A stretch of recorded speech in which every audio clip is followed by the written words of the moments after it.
Assalamualaikum warahmatullahi wabarakatuh. Alhamdulillahil hadi ila sawa'is sabil. Amar ibadahu bittiba'i siratihil mustaqim.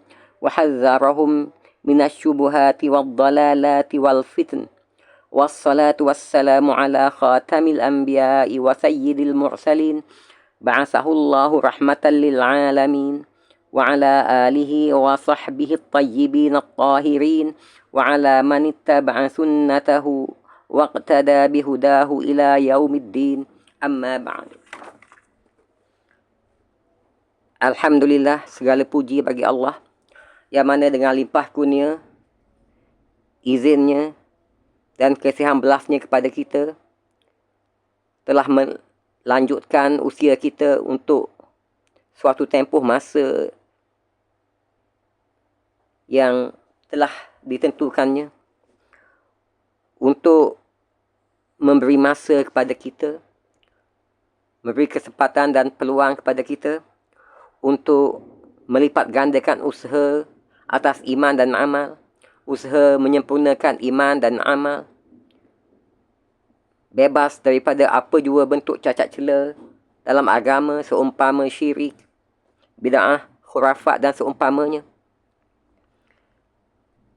sebagai bekal untuk balik jumpa Allah dengan membawa hati yang sejahtera, iman yang sempurna, amal yang soleh, yang menepati kehendak Allah dan Rasulnya, sehingga dengan izin dan kurnia Allah Subhanahu Wa Taala kepada kita,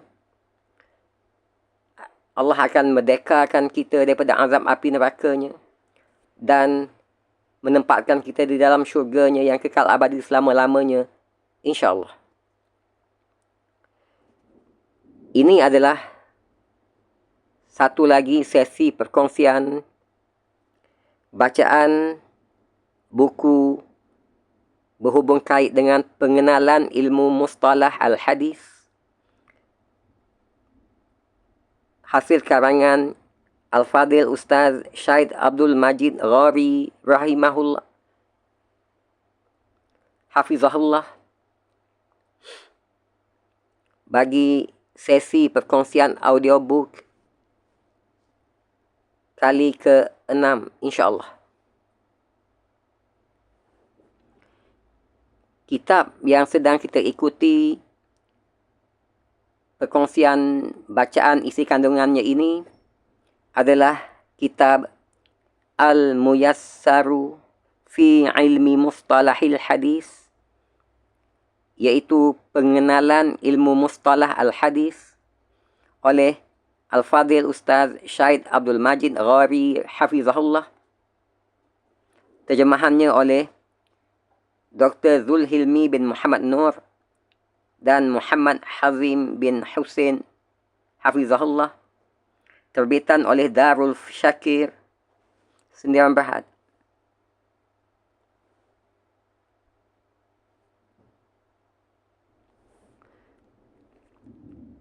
Dan versi yang sedang kita ikuti perkongsian bacaannya ini adalah versi PDF bagi edisi ke-6 tahun 2017.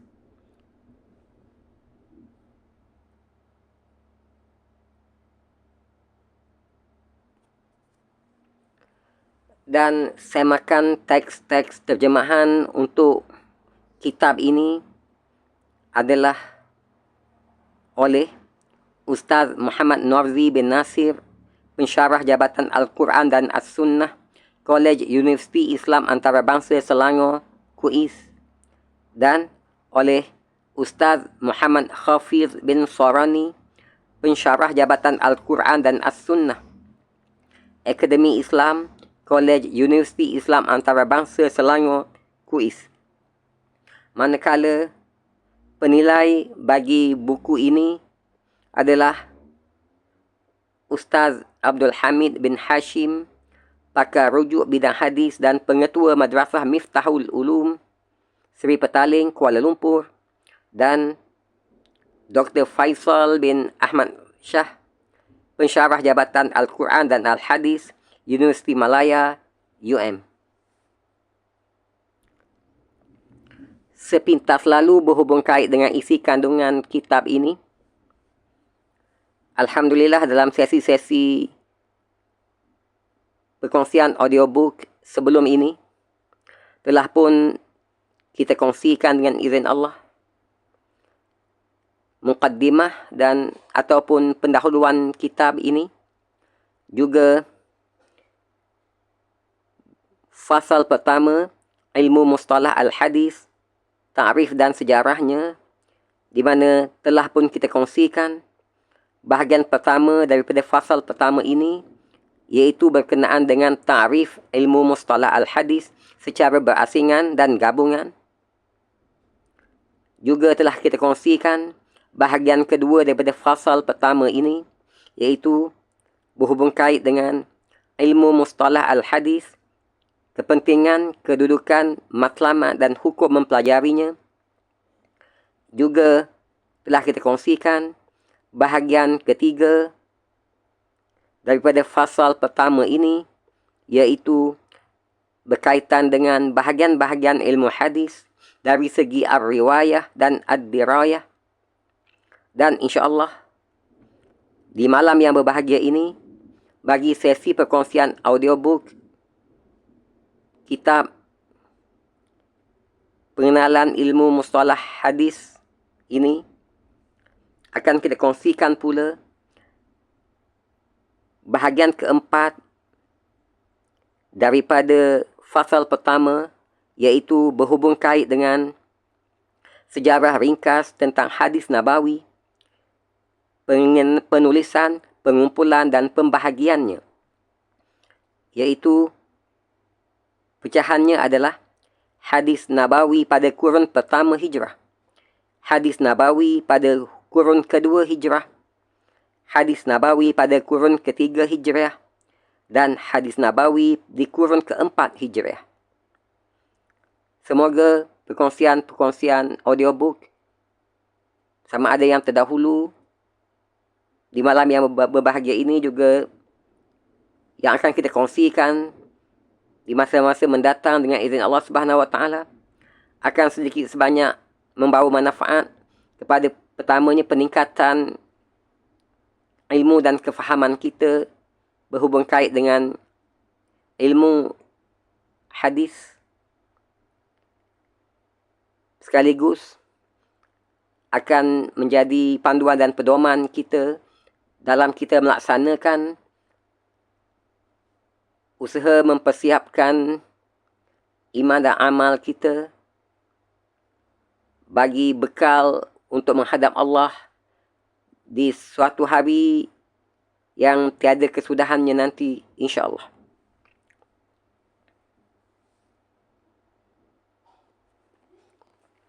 Ini adalah sesi perkongsian audiobook kitab Al-Muyassaru fi ilmi mustalahil hadis, iaitu pengenalan ilmu mustalah al-hadis oleh Al-Fadhil Ustaz Syed Abdul Majid Ghori Hafizahullah, yang diterjemahkan oleh Dr. Zulhilmi bin Muhammad Nur dan Muhammad Hazim bin Husin Hafizahullah, bagi sesi perkongsian audiobook kali yang ke-6.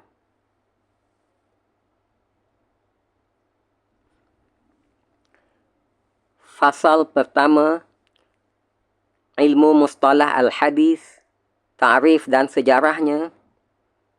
Alhamdulillah, dalam sesi-sesi perkongsian terdahulu, dengan izin Allah Subhanahu Wa Taala, telah pun kita kongsikan bahagian pertama daripada fasal pertama berkaitan dengan ta'rif ilmu mustalah al-hadis secara berasingan dan gabungan. Juga telah kita kongsikan bahagian kedua daripada fasal pertama, iaitu berkaitan dengan ilmu mustalah al-hadis, kepentingan, kedudukan, matlamat dan hukum mempelajarinya. Juga bahagian ketiga daripada fasal pertama, di mana telah kita kongsikan berkaitan dengan bahagian-bahagian ilmu hadis dari segi ar-riwayah dan ad-dirayah. Dan insya-Allah di malam yang berbahagia ini untuk sesi perkongsian audiobook kali ke-6 ini akan kita teruskan lagi sesi perkongsian audiobook kita dengan bahagian keempat, yakni berhubung kait dengan ringkasan berkenaan pengumpulan hadis nabawi, penulisan dan pengkategoriannya.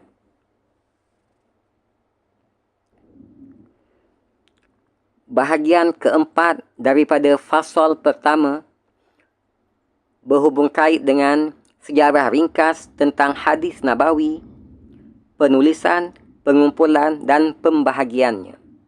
Sejarah ringkas tentang hadis nabawi, penulisan, pengumpulan dan pembahagiannya.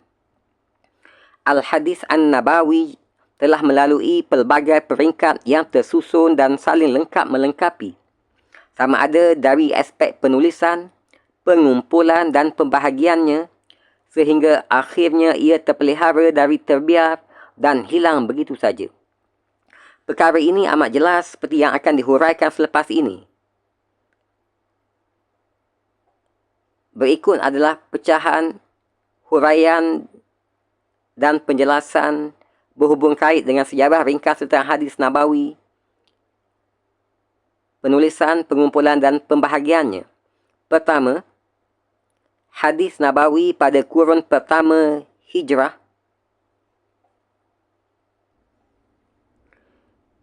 Pecahan kedua, hadis nabawi pada kurun kedua Hijrah. Pecahan ketiga, hadis nabawi pada kurun ketiga Hijriah.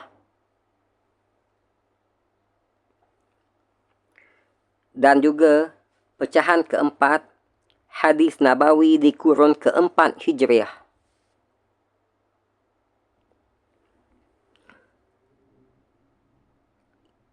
InsyaAllah akan kita bincangkan dan huraikan sejarah ringkas tentang hadis nabawi ini berhubung kait dengan penulisan, pengumpulan dan pembahagiannya menurut pecahan-pecahan yang telah kita sebutkan sebentar tadi, bermula daripada pecahan pertama iaitu hadis nabawi pada kurun pertama Hijrah. Hadis nabawi pada kurun pertama Hijrah. Secara umumnya, Al-Hadis An-Nabawi tidak dijaga atau disimpan dalam bentuk tulisan pada zaman Nabi SAW seperti mana Al-Quranul Karim. Walaupun begitu, terdapat beberapa orang sahabat radhiyallahu anhum yang menulis hadis dengan kehendak mereka sendiri atau atas perintah Nabi SAW. Kita akan huraikan seperti berikut. Pertama, hadis pada zaman Nabi SAW. Kedua, hadis pada zaman Al-Khulafa'ur Rashidin. Berikut adalah penjelasan dan huraian penulis. Pertama, hadis pada zaman Nabi SAW. Hadis pada zaman Nabi SAW. Nabi SAW menggunakan penulisan dalam proses mengumpulkan apa yang diturunkan daripada Al-Quran, malah dilantik beberapa orang sahabat radhiyallahu anhum sebagai penulis wahyu Al-Quran. Al-Quran ditulis dengan kehadiran Nabi SAW di atas daun-daun, tulang-tulang, batu dan pelepah-pelepah. Rujuk nota kaki untuk penjelasan lengkapnya. Apabila ayat daripada Al-Quran turun, maka Nabi SAW mengarahkan penulis wahyu untuk menulisnya di tempat yang tertentu, di dalam surah yang tertentu. Beginilah keadaan wahyu Al-Quran sehingga kewafatan baginda Nabi SAW. Nabi SAW tidak wafat kecuali dalam keadaan Al-Quran terpelihara dan tertulis. tiada yang terkurang, malahan dikumpulkan di dalam satu mushaf yang sempurna dilakukan pada zaman Khalifah Uthman bin Affan radhiyallahu anhu. Situasi hadis tidaklah seumpama Al-Quran. Ia tidaklah dikumpulkan keseluruhannya secara rasmi pada zaman Nabi SAW seperti mana Al-Quran. Nabi SAW tidak mengarahkan para sahabatnya radhiyallahu anhum untuk menulis hadis dengan sebab-sebab tertentu. Dua sebab utama mengapa Nabi SAW tidak mengarahkan para sahabat radhiyallahu anhum untuk menulis hadis adalah sebab pertama, Nabi SAW hidup bersama sahabat radhiyallahu anhum selepas dilantik menjadi Rasul selama 23 tahun. Pengumpulan semua perkataan baginda, kata-kata dan perbuatan junjungan besar SAW serta penulisannya agak sukar. Ia memerlukan penumpuan khusus daripada ramai sahabat radhiyallahu anhum. Tambahan pula, tidak semua para sahabat radhiyallahu anhum mahir menulis ketika itu. Bahkan, para penulis Nabi SAW hanya beberapa orang yang sedikit bilangannya. Mereka hanya memfokuskan pengumpulan surah-surah Al-Quran dan penulisannya tanpa perkara yang lain. Sebab kedua, yakni mengapa Nabi SAW tidak mengarahkan para sahabatnya radhiyallahu anhum untuk menulis hadis adalah kekhawatiran berlaku kekeliruan kepada kaum muslimin apabila dikumpulkan hadis akan menyebabkan ia bercampur dengan Al-Quran. Terutamanya di waktu permulaan Islam, di mana penurunan wahyu masih belum sempurna dan Al-Quran diturunkan secara berperingkat, berpandukan peristiwa dan situasi. Mereka hanya bergantung kepada kekuatan hafazan. Dengan sebab itulah, mereka terkenal sebagai bangsa yang cepat dan kuat hafalannya. Penurunan Al-Quran secara berperingkat melalui ayat-ayat dan surah-surah yang pendek lebih memudahkan dan menimbulkan minat mereka untuk berusaha menghafaz, mengingat dan menyimpannya di dalam hati mereka. Hadis pula melalui pelbagai kisah dan peristiwa. Ia merangkumi segala perbuatan dan perkataan baginda SAW sejak permulaan risalah Islam sehinggalah baginda diwafatkan oleh Allah Subhanahu Wa Taala.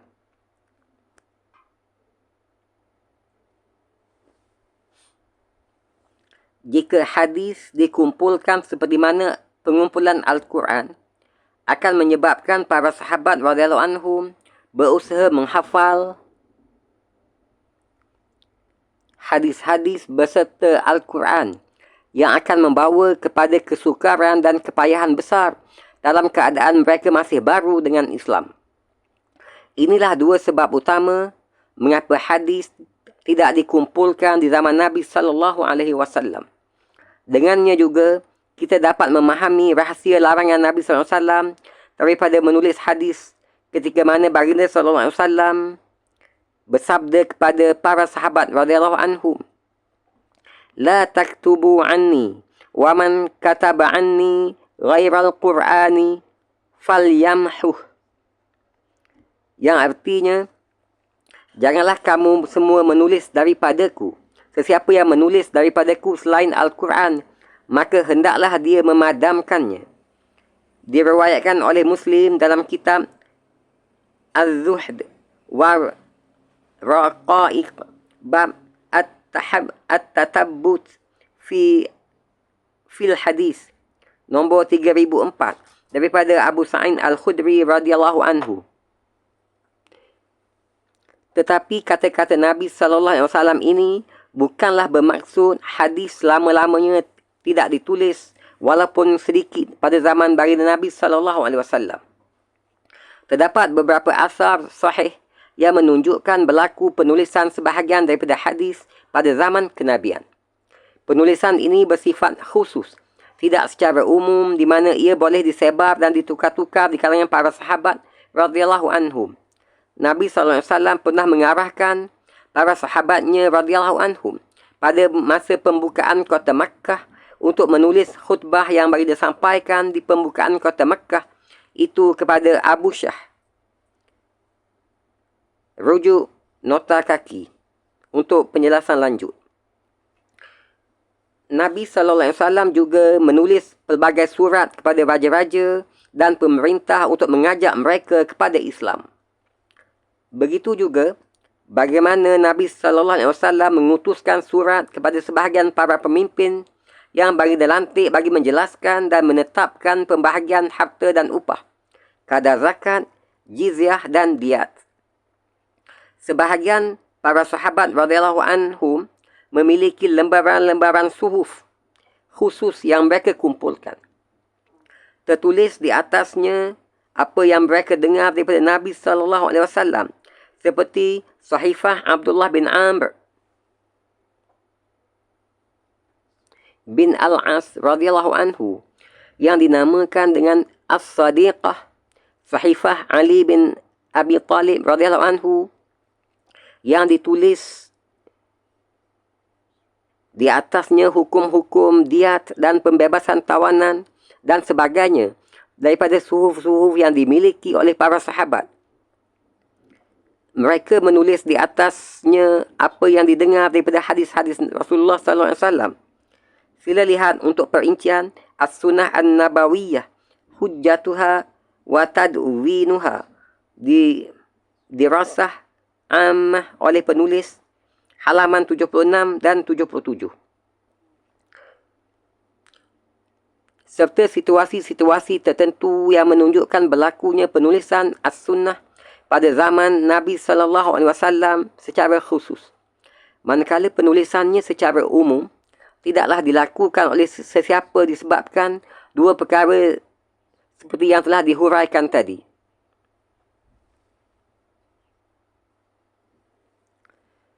Selanjutnya, penjelasan berhubung kait dengan hadis pada zaman Al-Khulafa'ur Rashidin. Hadis pada zaman Al-Khulafa'ur Rashidin. Sebagaimana hadis tidak ditulis di dalam helaian-helaian pada zaman Rasulullah SAW kerana khawatir ia bercampur dengan Al-Quranul Karim, begitu juga yang berlaku pada zaman Al-Khulafa'ur Rashidin. Mereka risau orang ramai akan memiliki mushaf, yakni lembaran hadis masing-masing, menyamai lembaran-lembaran Al-Quran dalam keadaan mereka masih baru dengan Islam, terutamanya golongan dari pelusuk negara lain yang masuk ke dalam Islam. Jika hadis dikumpulkan dan disebarkan di negara-negara, orang ramai menghafal dan mengkajinya, nescaya ia akan bercampur aduk dengan Al-Quran, berkemungkinan akan menyukarkan dan merumitkan kebanyakan mereka. Kerana itulah Al-Khulafa'ur Rashidin tetap memendamkan hasrat proses penulisan As-Sunnah dan pengumpulannya di sepanjang pemerintahan mereka. Sebagai contohnya, rujuk nota kaki nombor 2, Umar bin Al-Khattab radhiyallahu anhu pada mulanya berhasrat untuk mengumpulkan As-Sunnah. Beliau meminta pandangan para sahabat Nabi SAW. Mereka menasihatkan agar As-Sunnah ditulis. Lantas, Umar mula bersolat istikharah memohon petunjuk Allah SWT selama sebulan. Kemudian, pada suatu pagi, Allah SWT telah memberikan kepadanya keazaman untuk berkata, "Aku sesungguhnya hendak menulis As-Sunan.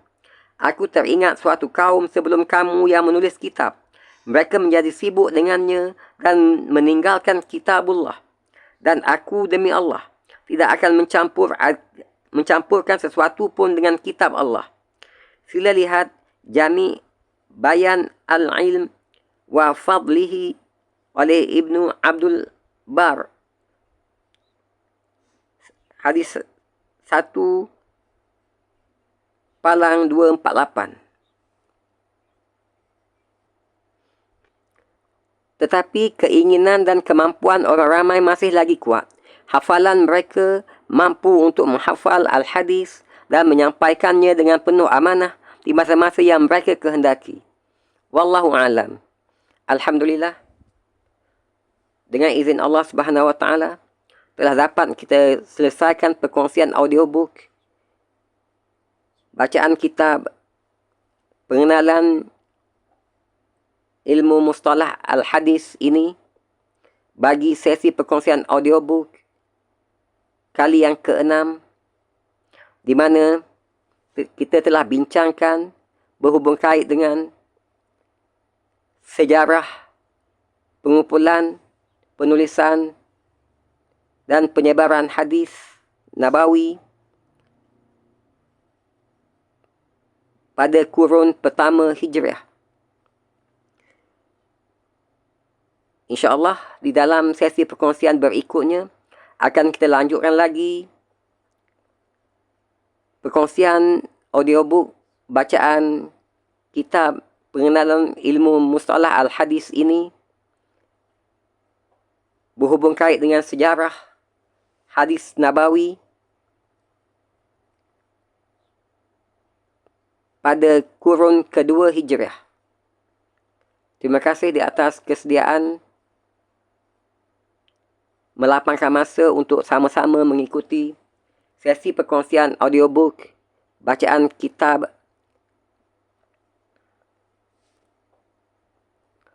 Al-Muyassaru fi Ilmi Mustalahil Hadis, iaitu pengenalan ilmu mustalah al-hadis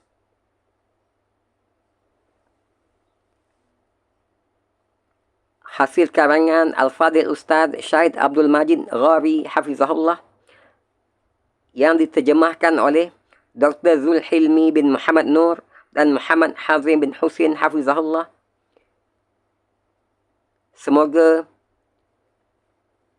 perkongsian audiobook kita ini akan sangat-sangat membawa manfaat yang besar kepada kita semua, lebih-lebih lagi kepada penulis dan penterjemah kitab ini, sebagai amal bakti untuk agama Allah Subhanahu Wa Taala dan sekaligus sebagai panduan dan pedoman kita berhubung kait dengan ilmu al-hadis untuk kita fahami dan sampaikan insya-Allah. Sehingga berjumpa lagi dalam sesi perkongsian selanjutnya. Wabillahi taufiq wal hidayah. Wassalamualaikum warahmatullahi wabarakatuh.